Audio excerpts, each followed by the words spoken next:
All right, hello. My name is Ahskance, obviously. Rar, how you doing? And today, a little earlier, the Soviet aircraft carriers got announced. So, holy crap! I'll be honest, I did not see this coming. As much as Soviet aircraft carriers have been considered a meme, where the Death Star will blow up the enemy planet and automatically win it, or they'll have nukes, or some kind of supersonic hovering anti-gravity technology. It turns out that's just not really the case.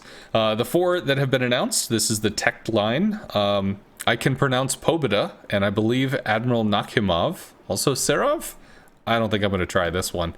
And so we got the tier 4. She is devastatingly slow, by the way, about 17 knots. And then it all picks up after that. We start seeing some larger stuff. The Serov, we see the Pobeda, we see the Nakhimov.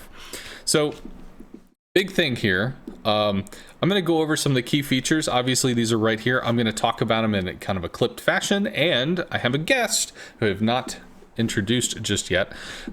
So I can kind of ask the surface ship point of view. We have a surface ship specialist on the line. So each squadron consists of only one attacking flight. What does that mean? Instead of planes coming over, spin around, spin around, it's just going to be a bunch of planes show up, and they shoot once, and they leave. What that means is every plane that gets through is going to have a shot. Soviet aircraft carriers have a small number of aircraft in their squadrons, reaching up to 8 planes at tier 8. So that's potentially 8 planes worth of ordnance being shot in your direction, which is kind of scary. But that also means that if the planes get shot down, you're reducing the amount of planes that shoot. So if you're showing up with 8, you shoot down 2, shoot down another one, you're only being thrown 5 planes worth of damage. As opposed to right now, if you show up with those 9 rocket planes, you might shoot down 2 or 3, but the 3 rocket planes we're going to shoot still get through, you still take, full damage. This is going to have a direct impact on how you're feeling the damage getting through. Beginning at tier 8, planes are equipped with rocket boosters. Similar to the Tone, rocket boosters are automatically activated during takeoff and give a short-term increase in speed. Why is that important? Because all planes have a small amount of health and low cruising speed. I want you to think like FDR levels of wow, that's slow, or Arc Royal levels of wow, that's slow. So this is going to be able to get the planes off the deck, move them away at a decent speed, and then they go slow. So it's going to allow you at least have some map presence that's faster than the speed of snail. The other big thing is that we have to point out, with the small amount of HP and the low cruise speed, planes are going to get shot down. This is going to happen. That 8's going to go down to 7, 6, 5, 4, depending on the strikes that you're taking. That's pretty important. That being said, we do have a repair consumable, which is available at the tier 8 for the torpedoes, and then all of the squadrons at the tier 10, which is going to help kind of nurse you to the ability to strike something. Tier 4 and tier 6, not known for their amazing AA, so probably going to be able to wing it at those levels, but tier 8, that one takes an AA jump. Torps carried by torpedo bombers have a long range and long arming time. What does this mean? It means that the Hakuryu's torps arm at about 700 meters. The Nakhimov's torps arm at about 1,000. That's almost a 50% increase. That ain't small. And the Hakuryu torps go 50 knots. The Nakhimov's go 35. So not only does it take longer, but they're slower. These are not a damage style interaction weapon. This is an area denial weapon. You're going to be dropping those torps. Enemies are going to see those torps coming, or at least see the planes from a long distance out, because they can't weather all that AA to get on top of you, and it's going to give them time to react. Do I want to stay here? Do I want to move? How do I want to deal with this situation that's developing and potentially is going to result in some torp hits? All attack aircraft on tier 8 and 10 are armed with HE rockets, which are the equivalent of US Tiny Tims. We already know that Tiny Tims, if they hit a destroyer, they hurt, but that's an if. And with 10.5, we're going to see the rocket changes, even less chance to interact with destroyers. So Wargaming continuing with the trend of pulling rockets and stuff off of destroyer interactions to give them a little more breathing room. At tier 4, they have standard aircraft types. However, starting at tier 6, Soviet aircraft carriers carry skip bombers instead of standard dive bombers. So on the one hand, they pull some stuff off of the DD, but on the other hand, they put a little more weight on the DD. So it's not entirely defenseless. Skip bombers can rip into a destroyer, but the destroyer really needs to be busy if the skip bombers are going to find that side to slap in there. And I'm going to have to say, good ship concealment. I don't know if I agree with that. I looked at some of this stuff, and the Nakimov has a 15-kilometer surface detection and like 13 aerial. That's basically a midway. So at this point, I'm going to introduce my clanmate. So basically, we were doing some replay review because we're up in Typhoon at the moment, pushing for Hurricane. Rawr, gonna get there eventually. And as a surface ship specialist, I kind of want to ask, there's a few things that really stand out to me. The first off is, whenever a plane dies, that's less damage being shot at you. As a surface ship, you know, you kill planes, but the planes still get through, you still take damage. Are you going to appreciate, you know, hey, I killed some planes, there's less threat now, thank God? Is that a plus or a minus to you? What do you think? Well, less planes is always a plus as a surface ship. But in this way, it's more meaningful than a normal carrier because, like, it's like the RTS days where a plane kill means something because that's less potential damage coming your way. You could, like, if the Nakimov's coming at you with 8 torpedo planes, that's 8 torps that it can launch at you at once. You shoot one down, that reduces it to 7, and so forth. Whereas if something like a Hakuryu comes after you, and you shoot down 2 or 3 planes, it's still going to come at you with a full flight of 2 in the attack, and then it's going to just, you know, do the bow tie method, as you call it, and swing around and hit you again and again. Yeah, because it just has so many planes. You can chisel off 2, 3, 4, 5. It's still going to be able to drop, spin around, drop, potentially drop another time if it's got the heal. So yeah, it's with this having that one single attack. I mean, we're talking clan battles, and you know, dude I got over here, he's on the safe side. You know, he's over there trying to work potentially with not a lot of resources. He might have CV support, he might not. He might have another ship that can give him some smoke or something, although they brought Venezia's down to 1, so I guess we'll have to figure that one out. But that means that instead of the Hakuryu constantly strike, staying on top of him, it's going to be reduced to a single interaction, and then the carrier has to fly all the way back. I mean, fundamentally, does that change the situation you find yourself in? Because I know, you know, when you guys are under duress for, you know, 20 seconds worth of time with a carrier swinging this way, this way, and you're maneuvering back and forth while under shell fire, frankly, how much pressure does that pull off of you to have a single damage interaction and then the CV is gone? It does help in a lot of ways, and it's not necessarily from a damage perspective, it's also from a spotting perspective, because some carriers will come in, strike, and then circle around the entire time you're spotted, whereas with the Soviet carriers, he comes in, he strikes, and then he fucks off. Yeah. Are you... I guess here's the question. If he's able to fire with 8 planes as opposed to 2, or drop 8 torps as opposed to 2, the fact that you're in a larger damage threat from the CV, as a surface ship player, are you okay with being at a greater threat with a smaller threat window? It depends on really how you look at it. Like, in all honesty, like it seems like it's okay because, like, the more planes you shoot down, the less damage you could take, and he can only strike you once, and his planes just go away. Whereas every other carrier can strike you 2 or 3 times and still keep you spotted for the entire duration while they're floating around you. And from others' perspective, like from the carrier, there's certain carrier things that you just can't do with this type of setup. Like, if you're going to strike a high AA target, that's something that's under fighters, or you're going to try to CV snipe, a lot of times you pre-drop to save planes. With the Soviet carriers, you can't do that.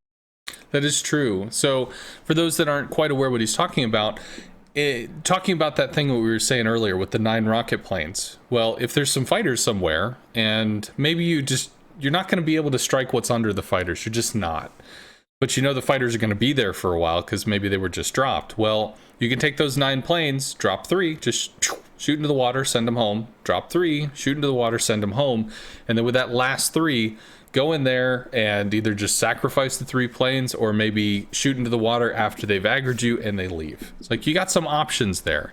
If you have a heal, you can actually use the heal in such a way where you can take that fighter interaction, heal through the fighter interaction by using kind of a drop in the middle of it to kind of break up the damage so you can out heal it. and then you can immediately go on your target.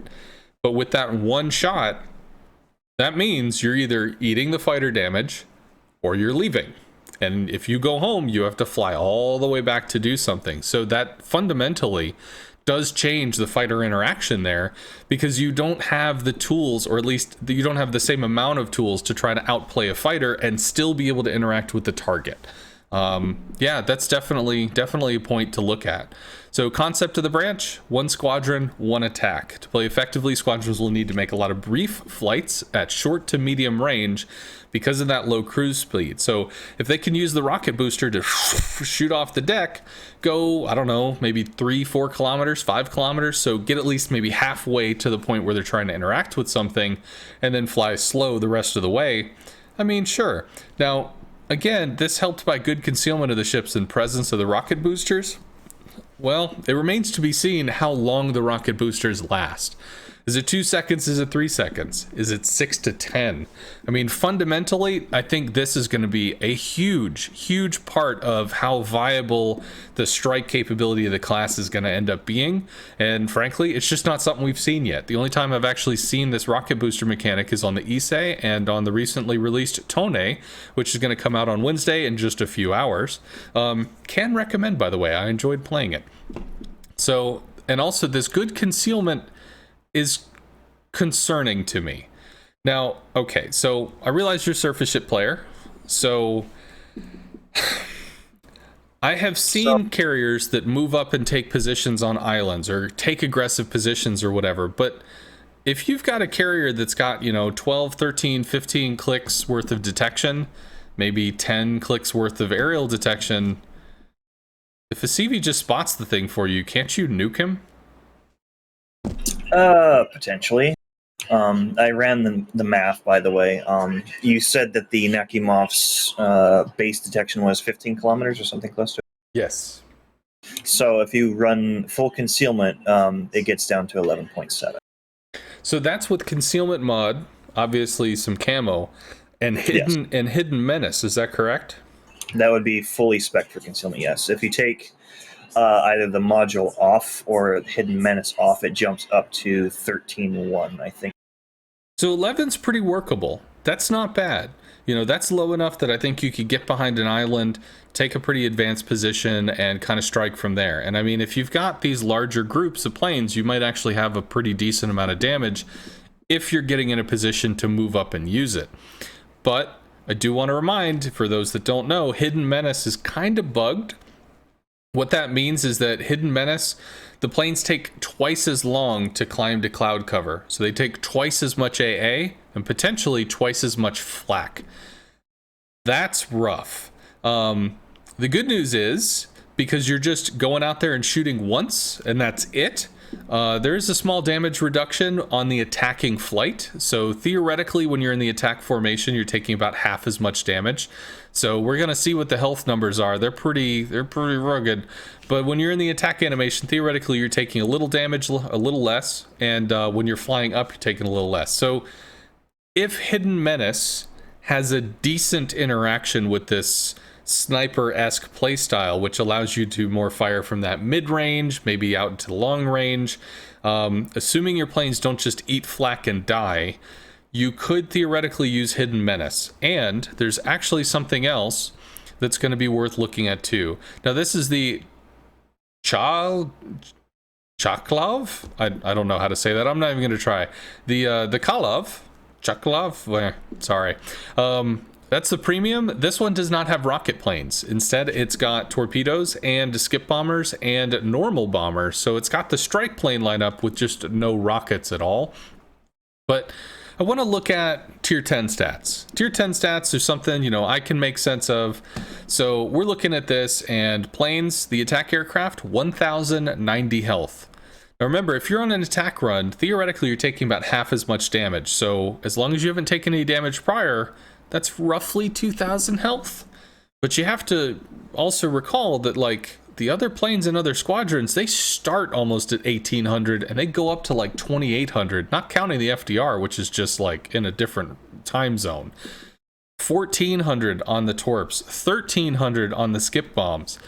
That's going to be pretty scary. Now, if it can interact with Hidden Menace to get you into that close-in, barragey kind of playstyle position or something, I don't know, maybe there's something that could happen there. But the good news is this is going to be tested, so hopefully they'll figure that crap out before it comes to server. But right now, I'm going to say this is looking a little sus. And I do want to point out that earlier we mentioned the aerial torpedo, 6,400, 35 knots, torpedo range 6 kilometers. So it does have this long arming distance, but you can chuck from a pretty advanced distance out, but it's going to be a real slow go on those torps. So more area denial, unless frankly you got some planes to throw away. So that is actually the end of what we know about this, without trying to go all deep and crazy into this, that, and the other thing. I guess I have two questions. One, do you think we'll see really aggressive concealment play out of these if players just get, you know, kind of frustrated with that slower speed? So they're just like, ah, man, I got to move up. I got to milk this. And I guess this is probably a little weird of a question, but do you think this might force them to fix Hidden Menace? I mean, yeah, I mean, it could, because like that, again, it looks like that's the gimmick of this line is, since the planes are so slow, they need rocket boosters to help get them started. They gave the hulls themselves a really good concealment so you can get closer, so the time between, you know, your attack waves isn't as long.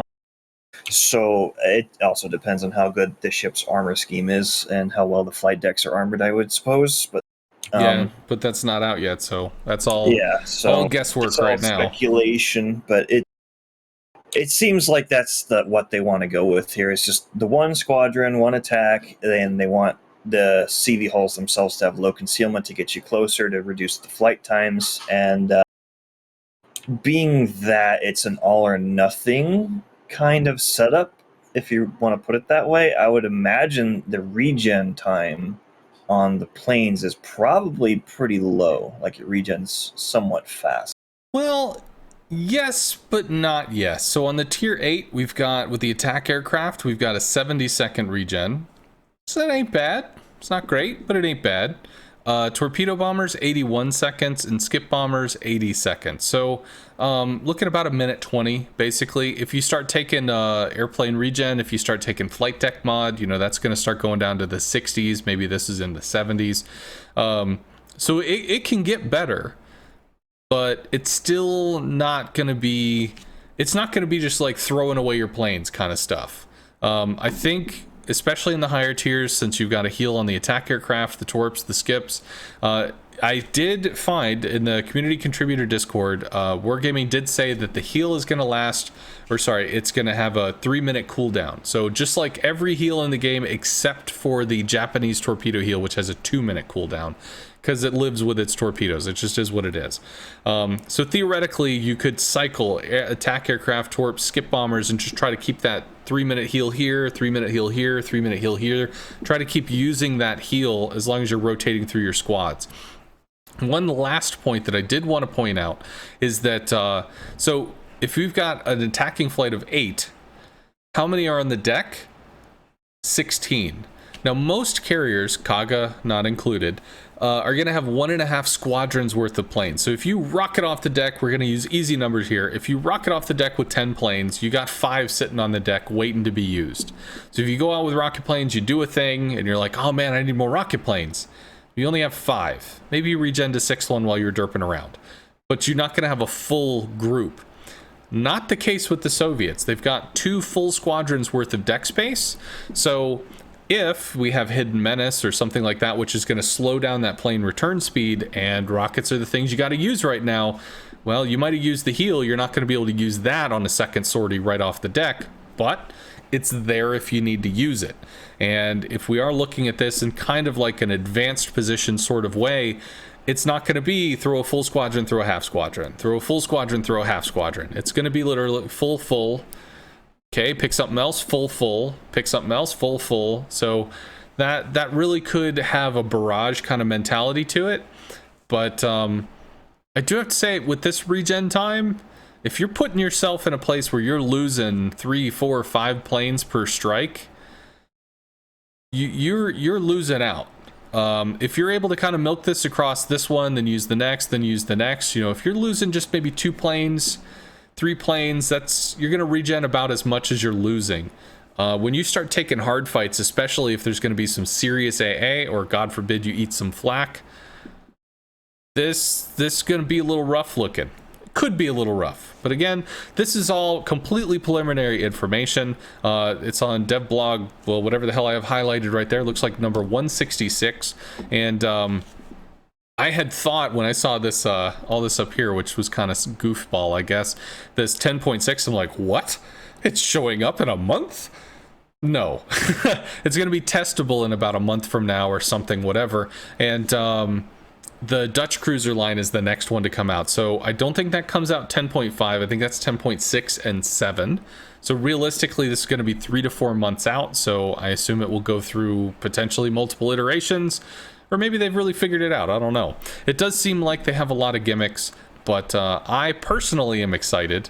And I've already heard a bunch of surface ship players going, no, please, God, no. So I will ask my clanmate, are you happy to see more planes? Yes and no. Mostly no, to be quite honest. But these are like counterplayable, you know?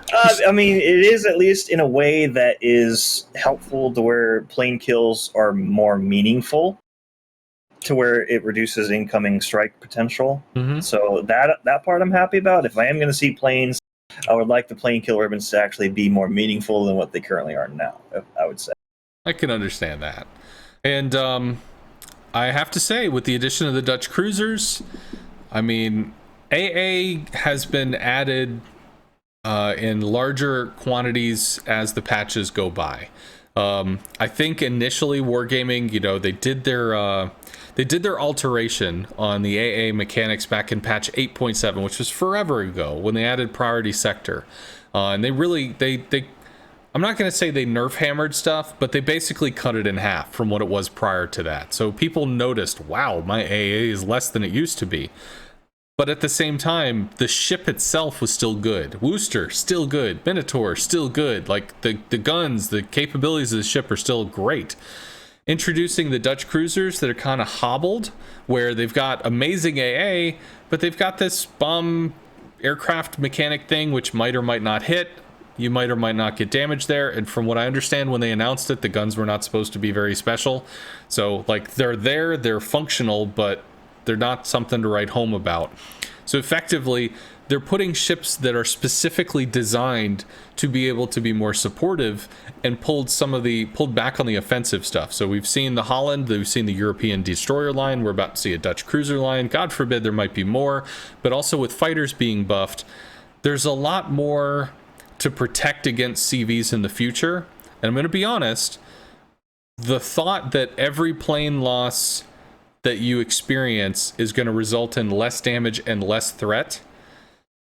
As a CV player, I can see already that it could be frustrating, but as a surface ship player, I could see almost a sigh of relief going, you know, the plane ribbons matter. I mean, it's what you already said. So, all right, I've probably rambled for far too long, and there is a quick note I did want to kind of slide right on in. Okay. Speaking of fighters, I kind of wanted to bounce this one off of you. Sure. Do you think, because the Soviet carriers are an all or nothing, since once the planes drop their ordnance, fighters ignore them. They don't shoot them down because they're no longer a threat. So since the entire squadron drops its ordnance at once, is it theoretically immune to fighters? Yes, but that doesn't mean that the carrier player or the carrier experience is immune to fighters. So what that means is right now with the FDR can drop up to 7 times. It's actually very hard to pre-drop down in the FDR. There's tricks to lessen the amount of planes you're putting at risk, theoretically, but in general, you attack once every 30 seconds, and it's only with 2 planes. You go out with 14. You're going to be stuck with a lot of assets on the line, right? So if your planes come in and you cut off the FDR, you drop a fighter and you force them to accept action, they have one of two options. They hit F and they bail, or they lose planes. And they don't get to choose. They bail or they lose planes. That's their options. Now, sometimes you lose the planes so that you can go strike something. It's just, that's the choice you got to make. Sometimes you bail, and every time you bail, you did not lose planes, but you did lose time. The FDR is slow enough that it might take you 40 seconds, 50 seconds, a minute to trundle into position. There's a fighter. Guess I'll recall. Because 7 planes at tier 10 is not a joke. You know, an enemy CV's fighter is 7 planes. And if you're going to accept that damage, especially on something that's not going to be able to heal through it, that's an oof. With this Russian stuff where it's going to shoot and all the planes are done, theoretically you could fly into a fighter, prep your attack, start your attack animation. The fighter comes over, starts to make the pew pew noise, and you shoot. As soon as that happens, that consumable has now been triggered, it has now activated, and it is burned for all intents and purposes. And every single plane that thing just attached to just went immune, because fighters do not interact with unarmed planes. They'll shoot down enemy patrol fighters. Why? Because enemy patrol fighters, their guns are hot. They'll shoot down player-controlled planes. Why? Because player-controlled planes still have some kind of ammunition. But as soon as you fire, as soon as you dump that shit into the water, Geneva Convention says the fighter leaves you the fuck alone. And with no additional planes remaining at all for the fighter to shoot, yeah, you just burned a consumable. Not for free, because it took you time to get to point A to point B to take, to dump the stuff in the water and burn the consumable. But the best a CV can have at tier 10 is to have 12 fighter consumables. So at worst, you burn 12 fighter consumables and they are gone, and you do not have to worry about them after that. Also, ship-launched fighters. The ship-launched fighter attaches to the planes to stop them from the second strike. That's not going to affect the Soviets. So you're going to pop that fighter, and they're going to take a shot at you, and all of their planes have left. That ship-launched fighter will never have the ability to bite on something, unless you are protecting some other ship, and you happen to be in the way, and they fly over, they latch the fighter, and they eat some plane kills or something. So it's not that they're immune, but functionally, yeah. But if you are going to block them with fighters, theoretically you're forcing them to return to the carrier every single time that they have that interaction if they don't want to take the plane loss. And if they're coming out with a maximum of 8 planes, I mean, you don't heal through that. Even if you have an extended super heal consumable, whatever, you're healing 82% of your possible health, you're still going to lose probably 3 planes, maybe 4. You're going to go to 8 down to 5 or 4, and then the planes are still going to be a little beat up before they go into an interaction, and they don't have much health. So, yeah. I still would say that fighters matter, because they will block attack lines, they will block approaches, they will block interactions, but when you run out of fighters, you may not have many plane kills to show for it. So, yeah, that's a great point to bring up. I think with this line being conceived the way that it is, I don't see a way that changes. So just is what it is. It's kind of a weakness. It's kind of a specialty. Kind of goes both ways, actually. Alrighty. Well, did you have any other cool points you wanted to add up or chip in or whatever? No, that was pretty much all I had. Rockin'. So thank you very much to my surface ship bro. They can kind of give me the view from the target reticle side of the equation. And I'm going to stop rambling. So thank you very much, everybody, for hanging out. I hope this was informative to you. Have a good day.